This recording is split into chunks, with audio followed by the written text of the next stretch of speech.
I'm here today with Marguerita Cheng. Marguerita is the CEO of Blue Ocean Global Wealth.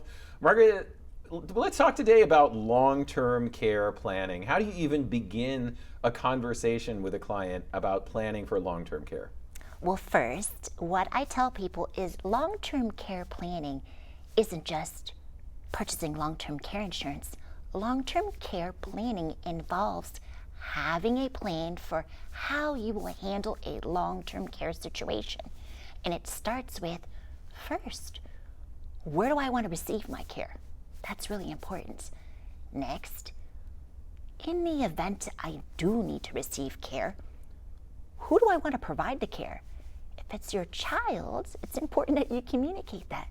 And third, how do I want to pay for care? So I think all too often, a lot of people are like, okay, I need to run out and buy insurance, or I need to tell my client they need to buy insurance. That may not be the best way of addressing this. So first, having a plan for long-term care, where do I want to receive it? Who do I hope provides it? And then how am I going to pay for it? I think these are all really important. You know, that seems so valuable to actually guide the client through some decisions or some ideas that they probably have never thought about before. And that is that at some point in my life, I'm probably going to need long-term care. Where am I going to get it? How am I going to pay for it? Not just jumping in with a solution, but helping them wrap their mind around what the problem is.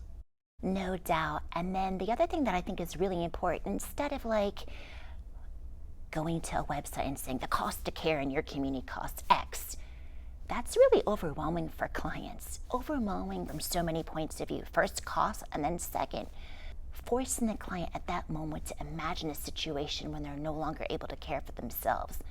It's important that we really respect and honor that this is a difficult conversation.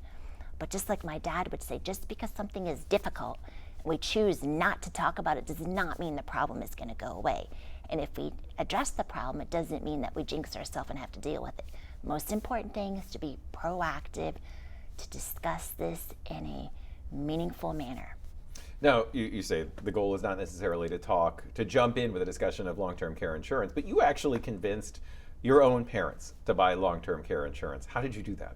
I absolutely did. So this was in 2000. My dad was 60 and my mom was 54. And at this time, they were excited because their second grandchild, my son, was born. And I used this, no, it's not deceptive, but there was some life changes going on. My youngest sister also graduated from college. So I used this as an opportunity. Hey, mommy and daddy, you may want to update your estate plan. The reason why is all of us are over 21 now.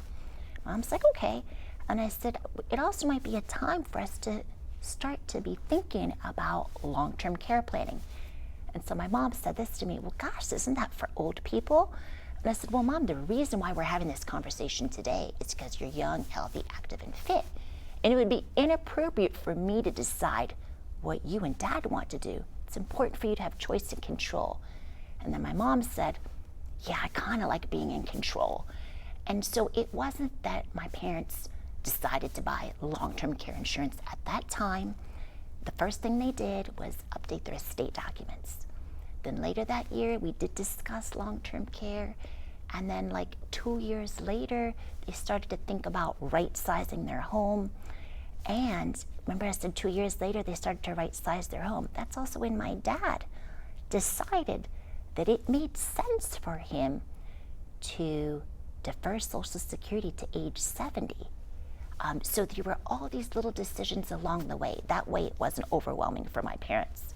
It's just part of a process. It's part of a process of planning for a stage in your life. And I think when people acknowledge that this is a risk, this is something that they're going to have to find some sort of a way to pay for if it occurs, they're going to have to think about where they would like to go if they do experience a long-term care event. Then all of a sudden it becomes a lot more real. Then you can talk about what the potential solutions might be. Absolutely. The other thing I think it's important is to acknowledge that it is a difficult decision and the cost of care is expensive. However, the more proactive we are today, the more choice we have. And I think that that really resonated with both my parents. The importance of choice Yes. and the importance of control. Absolutely. They liked knowing that it was their decision, and they were in control, and they like knowing that they didn't just have one solution.